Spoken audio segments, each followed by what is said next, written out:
Halo teman-teman, selamat datang di podcast saya Communication Story. Di episode perdana kali ini, saya ingin berbagi tentang komunikasi. Dunia komunikasi memang sudah menjadi bagian dari kehidupan kita ya, sebagai manusia. Karena sebagai makhluk sosial, kita tentu melakukan interaksi dan kontak sosial yang di dalamnya terdapat komponen komunikasi. Ya artinya kita tidak bisa dong hidup tanpa berkomunikasi. Semua orang memang bisa sih berkomunikasi, baik secara verbal maupun non-verbal. Hanya saja memang tidak semua orang bisa mengerti bagaimana berkomunikasi dengan baik. Saya pun sampai saat ini masih belajar ilmu komunikasi. Well, di era yang kita kenal dengan istilah milenial saat ini teman-teman, komunikasi memang tidak hanya terjadi secara tatap muka ya, melainkan dengan kecanggihan teknologi, kita semua sudah terhubung dan bisa melakukan komunikasi jarak jauh. Seperti kita bisa menggunakan media sosial yang memang selalu menemani kehidupan kita sehari-hari. Media sosial yang dimana selalu ada ya, karena media sosial itu sebagai teman juga, sebagai tempat kita untuk bisa terhubung dengan dunia luar.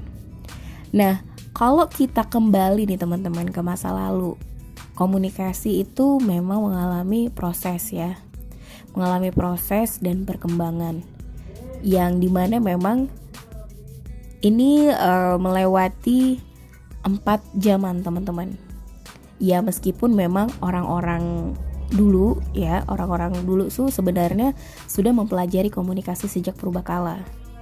Dan memang perhatian terhadap pentingnya komunikasi saat itu terjadi di awal abad ke-20. Karena menurut Bernard Peirce di tahun 1989, peran komunikasi itu muncul karena adanya penemuan revolusioner.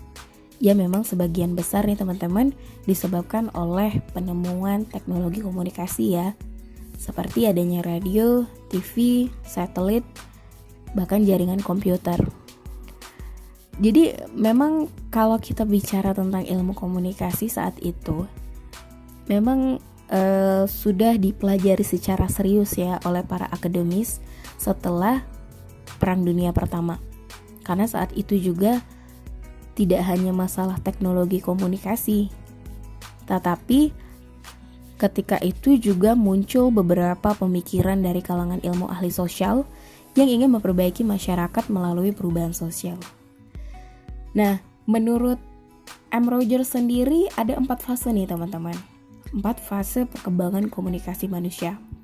Yang pertama itu adalah di zamannya tulisan atau bisa dikenal dengan zaman writing era, di mana era ini memang dimulai dengan berbagai tulisan. Pada saat itu tulisan dipelopori oleh bangsa Sumeria. Kemudian di era tulisan tadi juga muncul bersamaan ya hadirnya mesin cetak oleh Gutenberg yang dikenal dengan era the printing. Dan era ini akhirnya menemukan yang namanya mesin cetak ya, seperti menghasilkan koran dan juga majalah.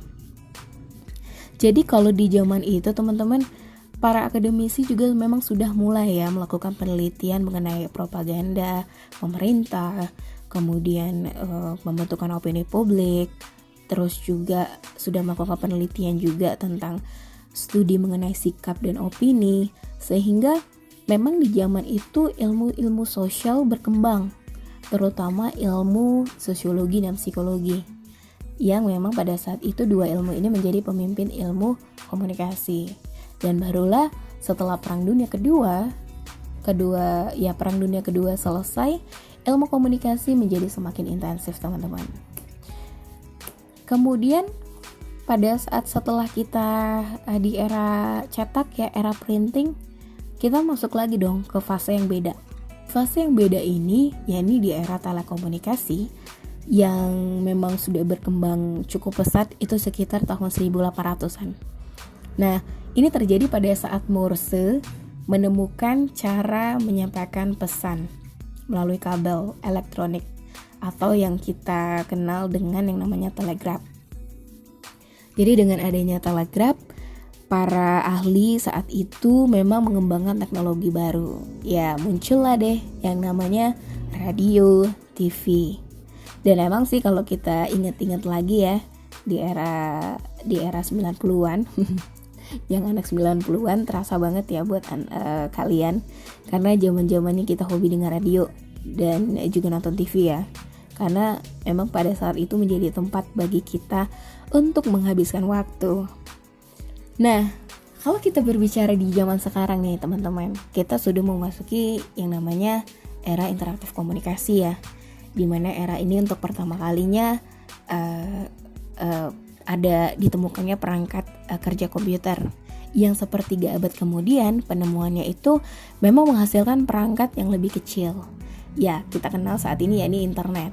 Dan memang di zaman sekarang kita semua ya begitu cepat ya untuk bisa terkoneksi dengan saudara, teman, ataupun keluarga. Ya contohnya aja kondisi saat ini ya teman-teman. Di tengah COVID pandemi yang mengharuskan kita untuk stay at home atau di rumah aja, kita nggak bisa dong bertemu secara langsung. Namun dengan kecanggihan smartphone yang kita punya, itu memudahkan kita untuk berkomunikasi. Yap, kita rasain ya fenomenanya. Udah lama sih. Nah, by the way, teman-teman kerasa nggak sih sebenarnya juga kalau kita bicara tentang smartphone atau handphone, itu pun juga mengalami fase perkembangan. Apalagi nih ya, kita udah masuk di era revolusi industri atau yang kita kenal dengan 4.0 atau 4.0 yang memang sudah melalui berbagai perubahan. Nah, salah satunya ini adalah handphone kita, ya, salah satu alat komunikasi kita. Nah, menurut Profesor Gerard Goginvaha, ini dari Nanyang Technological University dari Singapura, ini mengatakan bahwa memang teknologi memiliki perubahan dong dan memiliki dampak di masyarakat. Ya, dampaknya itu bisa dari ekonomi, politik, sosial maupun budaya. Nah, kalau dulu ponsel itu kita sebagai alat bicara ya antar manusia. Kemudian meningkat lagi teknologi berbicara dengan manusia. Lalu berkembang lagi giliran manusia berbicara dengan teknologi. Dan terakhir teknologi berbicara dengan teknologi. Jadi misalnya nih kayak aplikasi, berbagai aplikasi, contohnya aplikasi Google lah, dimana smartphone kita itu yang berbicara sama kita ya. Terus ada juga nih kita manusia bicara dengan teknologi. Mungkin ada teman-teman yang buka kunci ponselnya pakai suara ya. Kalau di tahap terkini teknologi itu berbicara ke teknologi sobat. Jadi ada yang sekarang mungkin kalau menurut artikel yang saya baca, memang sekarang ada yang nyalain mobil itu menggunakan ponsel. Ya, kalau kita mau buka mobil, itu mobilnya udah kebuka langsung karena ponsel yang ada di kantong kita nih teman-teman. Jadi bisa kita udah bisa kita rasain ya, rasakan kecanggihan teknologi. Dan ternyata memang komunikasi menjadi sebuah ilmu yang melewati berbagai tahap dan komunikasi memang begitu luas. Lalu sebenarnya apa sih yang dimaksud dengan ilmu komunikasi nih teman-teman? Jadi berbagai pendapat ahli itu memang mereka memiliki definisi-definisi ya mengenai komunikasi, apalagi saat ini ditambah dengan teknologi.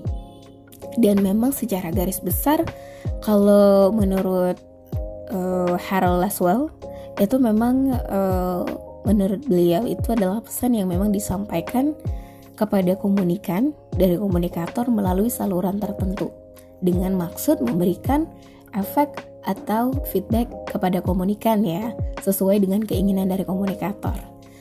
Kalau definisi dari guru besar ilmu komunikasi Prof. Deddy Mulyana, itu komunikasi itu terdiri dari komunikasi sebagai interaksi, transaksi, dan sebagai tindakan satu arah. Jadi memang nih teman-teman, kita hidup sebagai manusia yang memiliki kemampuan berkomunikasi juga tidak hanya sekedar berkomunikasi ya, tapi memiliki tujuan dalam berkomunikasi, yakni memiliki kesamaan makna di antara komunikator dan juga komunikan. Nah, ketika kita memiliki kesamaan makna dan tujuan nih teman-teman, maka fungsi komunikasi dapat kita terapkan ya, dan dapat kita aplikasikan melalui kehidupan kita sehari-hari. Kalau misalnya nih, bisa dilihat dari komunikasi yang berfungsi dalam kehidupan sosial. Nah, fungsi sosial di sini penting ya teman-teman, penting dibangun untuk diri kita secara pribadi. Misalnya dalam membangun konsep diri, aktualisasi diri, memperoleh kebahagiaan, dan juga sebagai kita menjalin relasi atau hubungan dengan orang lain. Kalau untuk contohnya misalnya mungkin kita berkomunikasi melalui acara kegiatan gotong royong di lingkungan rumah, atau kita bergaul dengan teman-teman untuk mencapai tujuan bersama. Kalau misalnya nih contohnya nggak usah jauh-jauh deh, untuk kita diri kita sendiri aja ya, kita bisa dapetin informasi dari orang lain mengenai diri kita. Jadi setelah kita tahu, itu akan membentuk konsep diri kita itu seperti apa. Dan dari sini kita tahu bahwa kita menjalankan komunikasi itu dengan fungsi secara sosial.